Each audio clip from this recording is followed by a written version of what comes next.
किस भाव में हूं, आप मेरे भाव का मूल्य नहीं जानते।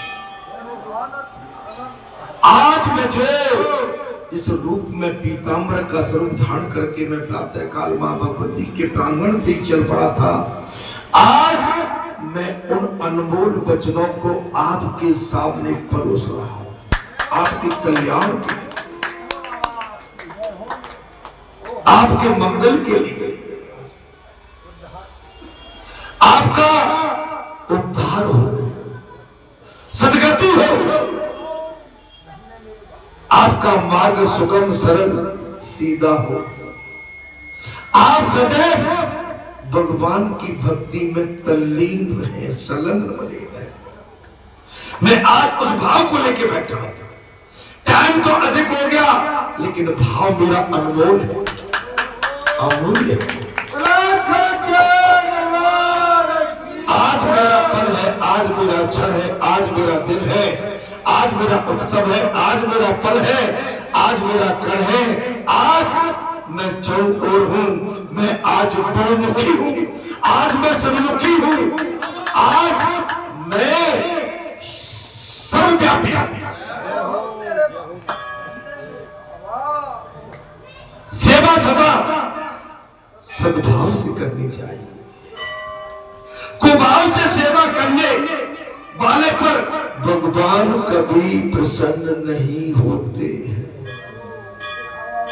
दिखावा अरे सन्मुख होए जीव भोय जबई और जन्म कोट अगनाश हो। हे जीव, जब तू मेरी शरण में आ जाता है, मैं गारंटी देता हूं कि तेरा सर्व कल्याण कर दूंगा। जो सद्भाव से सेवा करते हैं, उनको सेवा से भगवान उनकी सेवा से ही प्रसन्न होते हैं। जो सद्भाव से सेवा, भगवान उनकी सेवा से प्रसन्न होते हैं।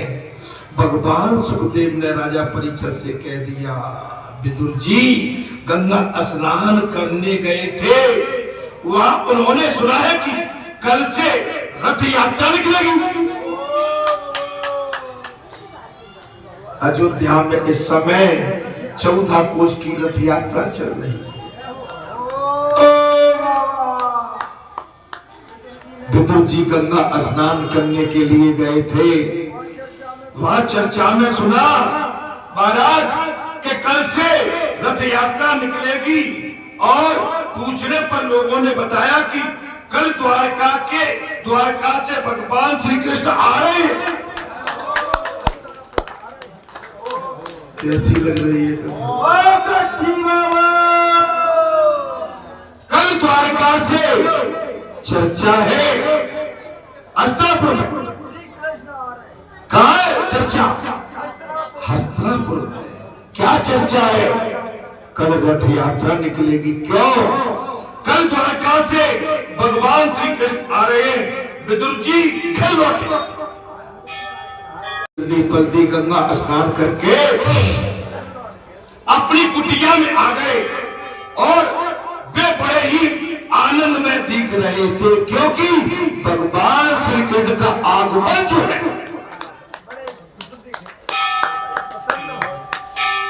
अरे आज तो द्वारका नाथ तुम्हारी चौखट पे सवेरे से बैठे।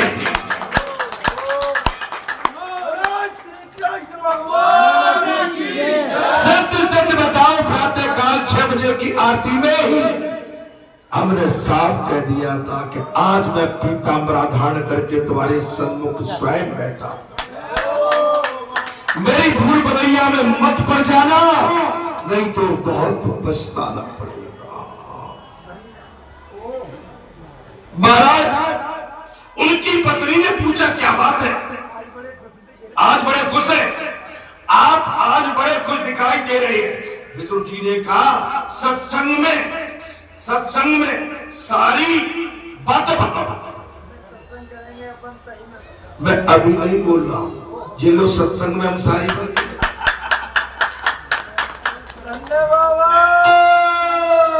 मैंने कथा में सुना है कि जो 12 वर्षों तक सतत सत्कर्म करे, उस पर भगवान कृपा करते हैं।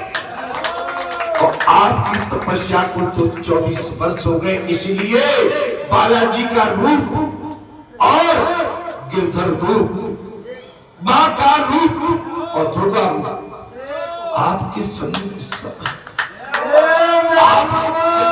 गोलैया में आप खड़े हैं। आपने अगर जिन अमूल्य वस्तु को भी आपने हल्के में लिया तो मैं जानता हूं बहुत पछताओ। मैंने कई बार कहा है ये शरीर केवल मिट्टी का पुतला है। मुझे इसके लिए कई उड़ाने सुनना पड़ते हैं। तुम ऐसे तो नहीं थे। हाँ, नहीं था। अब क्या है मुझे खुद ही समझ में नहीं आता मैं क्या है। तुम कौन हो मुझे पता नहीं। अब इसके आगे तुमसे क्या हो। मेरी बात को समझना, मैं बहुत गहराई की बात कर रहा हूं आज तुम्हारे सामने। उस पर भगवान कृपा करते हैं जो 12 वर्ष भगवान की तपस्या में लीन होकर भगवान का कीर्तन संकीर्तन कथा सुनते हैं, भगवान की कथा कहते हैं।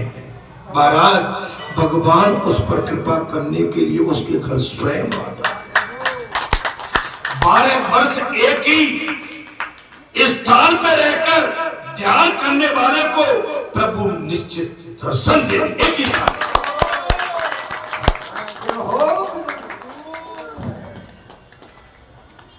जी ने साफ कर 12 वर्ष तक जो एक ही स्थान पर जो कथा कहता है वह भगवान स्वयं प्रकट हो। हे संतो, हे महात्माओं, आप अपने भाग्य को सराहो। ये मनुष्य की कुटिया नहीं है, ये परमात्मा की कुटिया है। ये बालाजी की स्वयं की कुटिया। बालाजी का मतलब है स्वयं ब्रह्म। अगर बालाजी का स्वरूप देखना है तो बालाजी के कई स्वरूप हैं। बालाजी में शंकर है, बालाजी में राम है, बालाजी में कृष्ण है, बालाजी में हयग्रीव है, बालाजी में गणेश है। बालाजी के 5 मुख नहीं 11 मुख। मैं आज जो कहने जा रहा हूं मेरी बात को ध्यान से सुनना। मुझे कहने की आवश्यकता नहीं थी, लेकिन आज 11 का महापर्व है।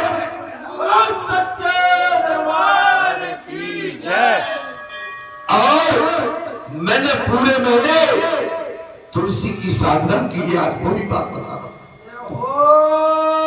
मैंने पूरे महीने तुलसी माता की साधना की है।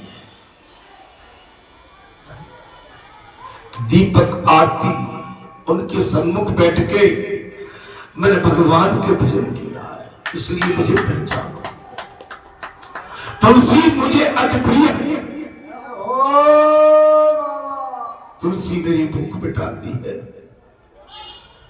तुलसी मुझे दिशा दिखाती है, तुलसी मेरी शक्ति है, तुलसी मेरी भक्ति है, तुलसी मेरा स्वरूप है। मुझे पकड़ने की कोशिश करी महाराज। मुझे लगता है कि द्वारकानाथ दुर्योधन के लिए नहीं किंतु मेरे लिए आ रहे। विदुर जी ने साफ कह दिया वो दुर्योधन घर नहीं मेरे घर आ रहे। कथा में आनंद आ रहा है। थोड़ी सी कथा में और कहूंगा। आज कार्तिक मास शुक्ल पक्ष 11 का दिन हरि नारायण का आज से 5वें दिन का महाउत्सव। मेरी जिन माताओं ने कार्तिक का स्नान किया है उनके लिए ये कथा सुनी होगी तो उनके लिए मंगलकारी कल्याणकारी और उनके लिए हितकारी होगी। उनका स्वाद सदैव अमर है। विदुर रानी बोली महाराज क्या नाम था? शुलभा। शुलभा ने कहा मुझे स्वप्न में रथ यात्रा के दर्शन हुए।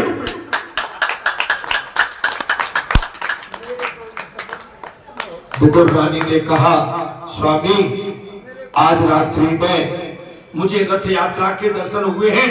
वो स्वप्न में सच होगा। 12 वर्ष से मैंने कभी अन्न नहीं खाया। अरे मेरी माताओं ने तो 4 मास करे, अन्न तक नहीं लिया है। मेरी माताओं ने 4 मास किए। ठाकुर जी की फूलों की पूजा हो जाएगी, आप स्वतंत्र हो जाएंगे। अरे 4 मास नहीं, 6 मास हो गए। हाँ, आपकी तब तो साधना है। आपके अंदर एनर्जी कहां से आएगी? आपका ब्रह्मचर्य का पालन अगर सच्चाई से होगा तब आपकी साधना सफल होगी।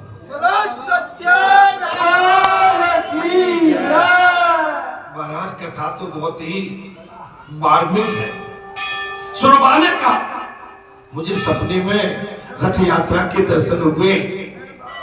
महाराज मैंने 12 वर्ष तक अन्न ग्रहण नहीं किया और मैं तो तुम माताओं केवल 5 दिन की बात कर रहा हूं। 5 दिन आप अन्न नहीं, दूध पीना, फल खाना। लेकिन जिन माताओं ने अगर कार्तिक मास का स्नान और तुलसी मैया की परिक्रमा और आंवले की पूजा की है, आज से वो अन्न त्याग कर 5 दिन जी व्रत करके देख ले, उनके घर में आनंद ही आनंद है।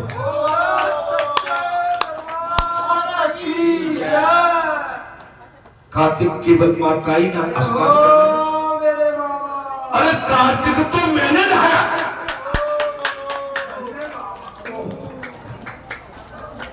आप केवल कार्तिक की बात कर रहे हो, कार्तिक तो मैंने भी नहाया है। मैं भी ब्रह्म मुहूर्त में नहा के जो सेवा तुलसी की और जो सेवा उगते हुए सूर्य नारायण की और जल अर्घ देते हैं, वही तो सबसे बड़ा कार्तिक की पूजा। संध्या कालीन में डूबते हुए भगवान को अर्घ देना और तुलसी की आरती करना और तुलसी की दिया बत्ती करना, इससे बड़ा कार्तिक का स्नान और क्या हो सकता है? अरे तुमने तो केवल अपने आदमी की लंबी आयु के लिए भगवान से वरदान मांगा होगा। मैंने तो भारत जैसे राष्ट्र के कल्याण के लिए मांगा।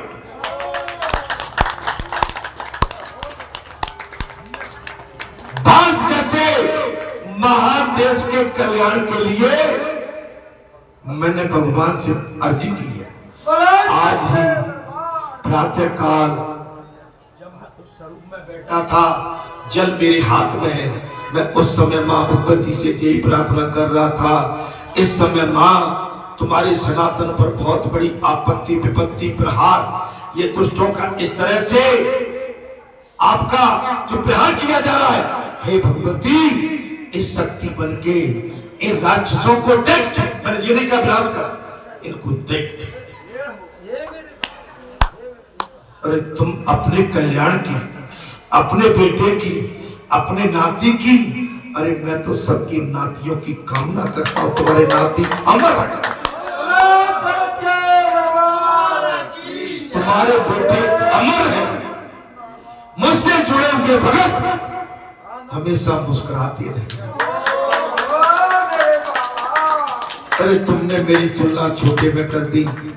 मैंने कहा तुम दुख देने आते हो, मैंने कहा दुख मेरी झोली में डाल जाओ, सुख मुझसे ले जाओ। अरे तुम्हारी अपने माँ बाप, तुम्हारा पुत्र तुमसे ये नहीं कह सकता है। मेरी गणना को थोड़ा सा छोटे में मुझे समझने की कोशिश करो। महाराज विदुर कहती है, देवी तुम्हारी तपस्या का फल मिलेगा।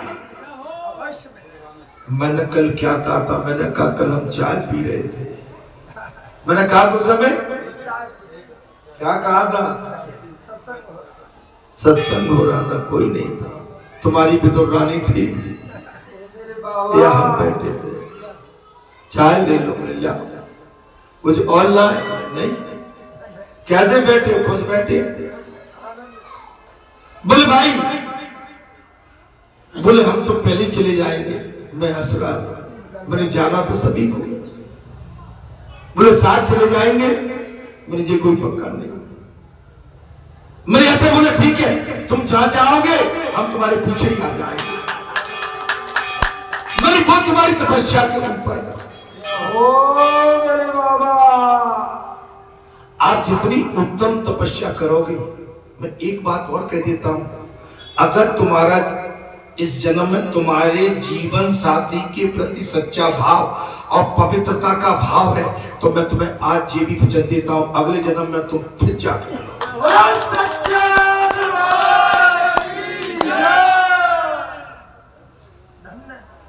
कल परमात्मा के दर्शन होंगे। सुलभा देवी ने विदुर जी से पूछा कि आपके प्रभु के साथ कोई परिचय भी है कि नहीं?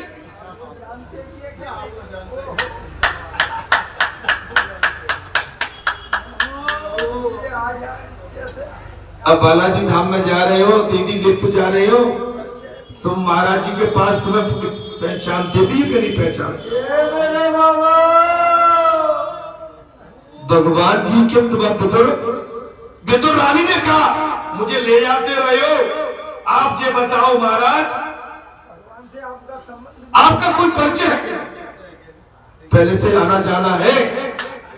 विदुर जी ने कहा कि जब मैं कृष्ण बंधन करता हूं तो मुझे वो चाचा कह के पुकार।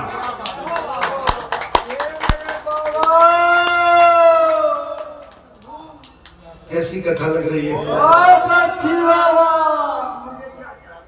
जब मैं कृष्ण वंदना करता हूं तो मुझे चाचा कह के पुकारते हैं, और मैं तो उनसे कहता हूं कि मैं तो अधम हूं। हे भगवान, मैं तो दासी पुत्र हूं, अधम हूं, आपका दास, दासान दास हूं, आपके दासों का भी दास हूं। मुझे चाचा मत कहो। विदुर कहते हैं मुझे चाचा मत कहो कृष्णा। जीव जब नम्र होकर प्रभु के शरण में जाता है तो ईश्वर उसका सम्मान करते हैं। विनम्रता, दीनहीन होके, लाचार बेबस सड़क भगवान छाती से झुका, अपना सर्वस्व अपने भक्त को सौंप देते हैं।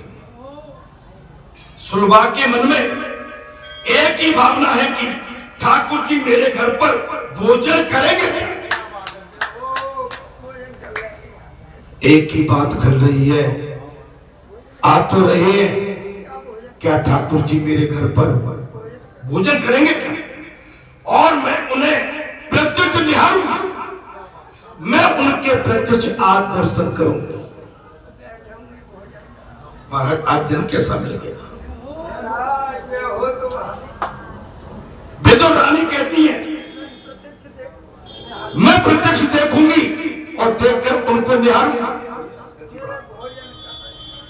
वे आपके परिचित है, इसलिए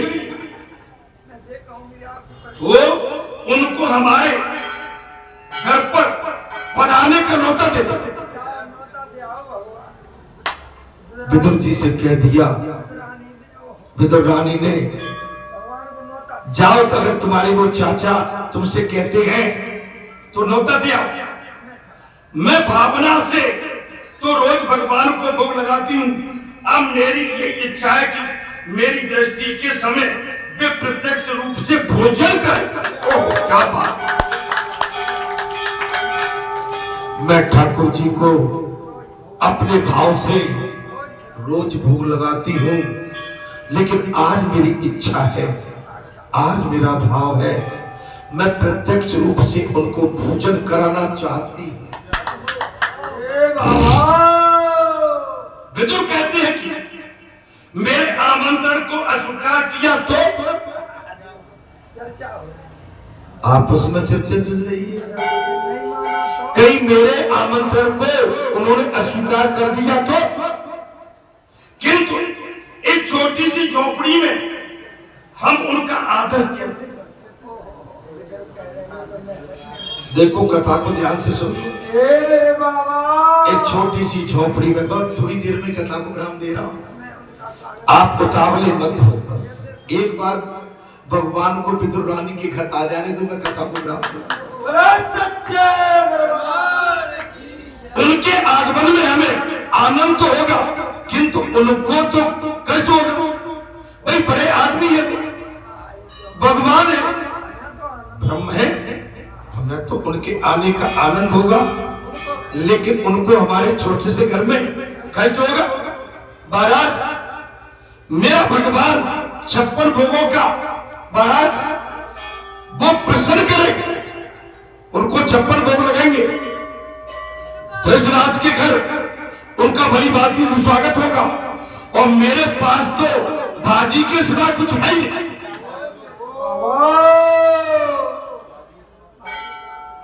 धृतराष्ट्र के घर भगवान को 56 भोग लगेंगे, और विदुर रानी कह रही है मेरे घर में तो बाजी के सिवाय कुछ भी नहीं है, मैं उन्हें क्या अर्पण करूंगा या करूंगी। हमारे यहाँ आने से ठाकुर जी को प्रसन्न होगा, अपने सुख के लिए मैं भगवान को जरा भी कष्ट नहीं देना चाहता, यही हमारी पुष्टि भक्ति है। मैं नौता देने नहीं जाऊंगा, मेरी छोटी सी झोपड़ी में, और मेरे भगवान को अगर पीड़ा हुई तो ऐसा नाता फिर मुझे नहीं जोड़ना। आप समझ लो, ये पुष्टि है। आपके भगवान व्यासपीठ है, बालाजी की पीठ है। अगर आपकी किसी भी बात से बालाजी पीठ को कष्ट हुआ तो ये भक्ति आपकी अधूरी रह जाएगी।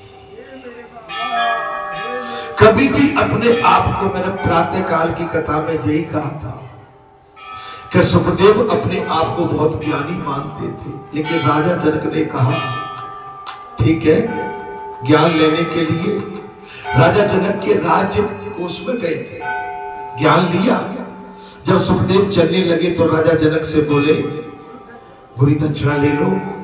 जनक जी ने बहुत मना किया कि नहीं, मुझे गुरु दीक्षा नहीं चाहिए, जाओ तुम्हारा कल्याण हो। लेकिन उन्होंने हट की कि नहीं नहीं, गुरु दीक्षा दे।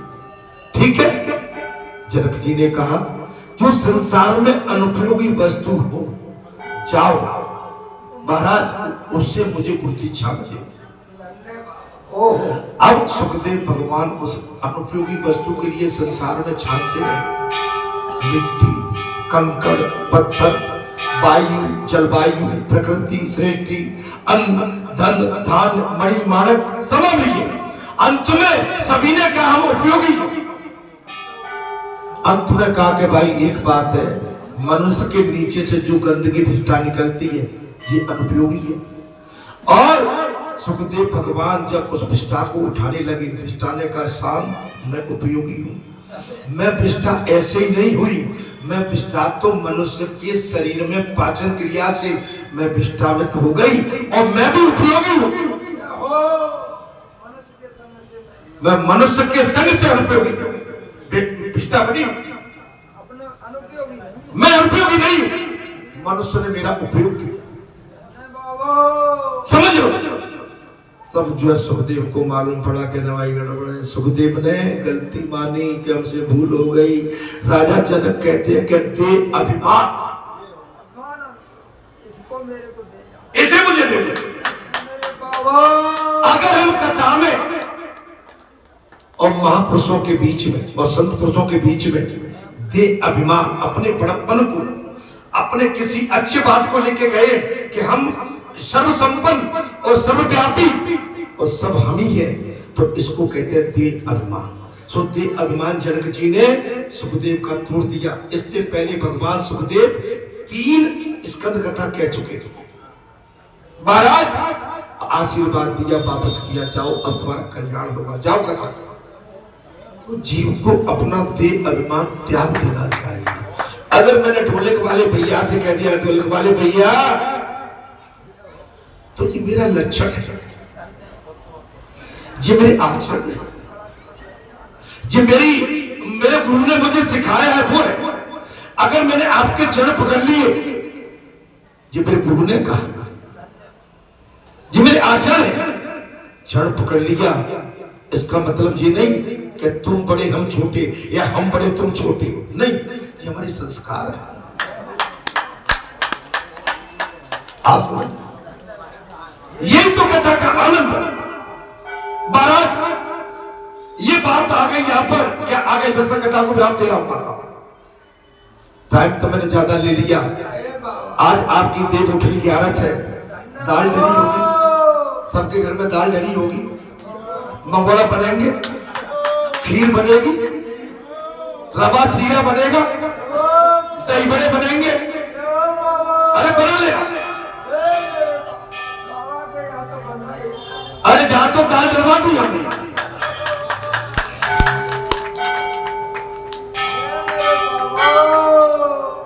हमने सुना है कि भाई देव उठनी पर दाल जलती है, खीर बनती है, मंगोड़े बनते हैं, दही बड़े बनते हैं, रवा बनते हैं, खीर की पूड़ी बनती है करीबन, मेवा मिष्ठान, हाथी घोड़े, खीर बतासे,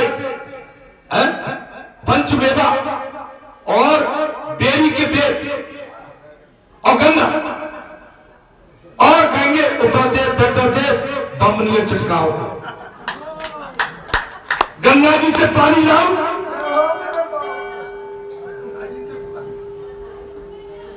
ऐसे कहोगे कि नहीं कहोगे? हम तो जी उठाते हैं और जीव को हमारा बस में आ गया, वही ठाकुर जी को प्रेम से खिलाऊंगा और जीव के सुधारने पर जीवन में सुधरता है। अगर आपकी वाणी सुधर गई तो जीवन सुधरेगा। ओहो मेरे बाबा, और जीव के बिगड़ने पर आपका जीवन बिगड़ गया।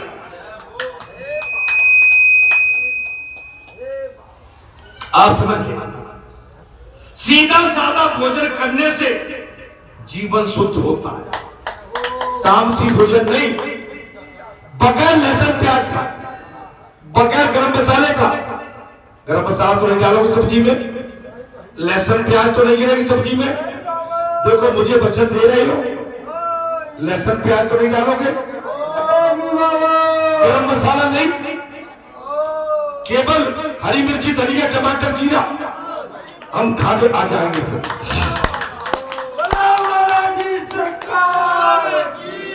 यदि आहार सादगीपूर्ण है और शुद्ध होगा तो शरीर में सात्विक गुण की वृद्धि होगी और सत्गुण के बढ़ने से माने महाराज कहता होता है सहनशील और शक्तिवान हो जाता है। सहनशील, शक्तिवान, बुरे भलाई को सबको बचा जाता है महाराज, और अंत में बुद्धि स्थिर हो जाती। इसके बाद विदुर जी की भांति अक्षय सादगी बराबर जीवन जीवन, जिनका जीवन सीधा साधा है वो अवश्य साधु बनेगा। आगे की कथा अगले। अभी भगवान नहीं आए, भगवान को अगले मंगलवार को हम पूजन कराएंगे, साधु बन जाए। अब तो कोई शंका नहीं है, कोई खटका नहीं है, प्रसन्नचित मुद्रा से हंसते हुए घर जाओ। और देव उठनी 11 है, बड़े आनंद से मिलजुल के बल्लू भैया अपने देवताओं को उठाओ। मैं इसलिए कह रहा हूं बल्लू भैया से मैं कुछ भी कहता रहता हूं। तो मैंने आपके सम्मुख जो कथा कही है, मैंने अपनी तरफ से कुछ नहीं कहा है, जो भागवत कथा में लिखा है मैंने उसी का उच्चारण किया है। और बालाजी ने मुझे जो प्रेरणा दी है मैंने वही कथा आपके सम्मुख कही है। अपनी तरफ से मुझे कुछ आता जाता नहीं है। अभी व्यासपीठ से उतर जाऊंगा, मैं न्यूट्रल हो जाऊंगा, शून्य हो जाऊंगा, सन्नाटे में चला जाऊंगा। इस पर 24 साल की तपस्या का प्रभाव है।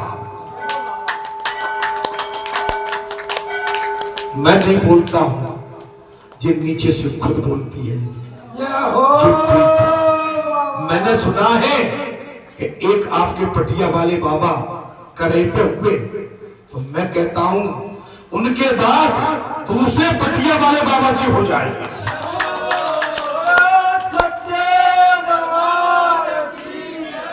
उनकी भी पटिया आज पवित्र है, अमर है।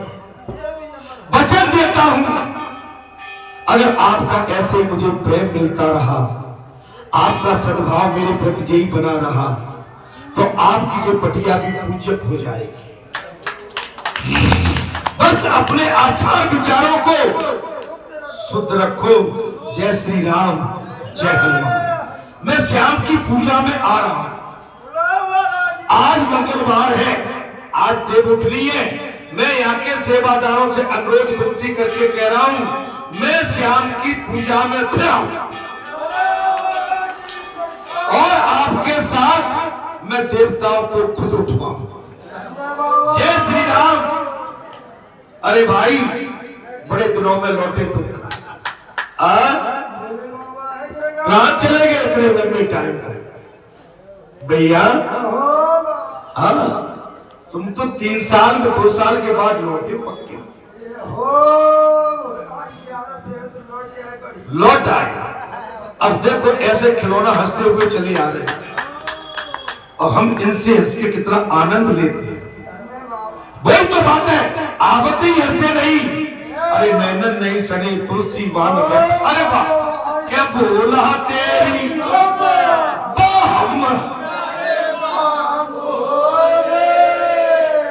अब लोग गिरंगाए वाले महादेव भी आ गए आज तो दे धर के। अब मैं क्या करूं? और यहाँ लीला है क्या?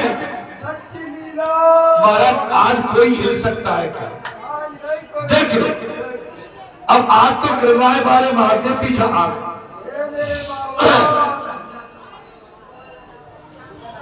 बहुत बढ़िया भाई, खुश रहिए।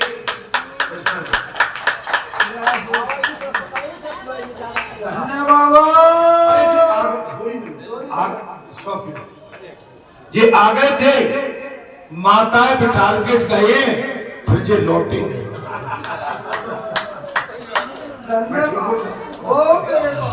ऐसी मत करो भैया। आज में मैं दूर करता ही तो भैया जा तो अंधेरे छा जाओ भाई, आते जाते रहा। ठीक है, बस इसी वाणी के साथ मैं अपनी वाणी को विराम देते हुए आपसे विनती और आपकी आज्ञा लेकर मैं अंतर ध्यान होता हूँ।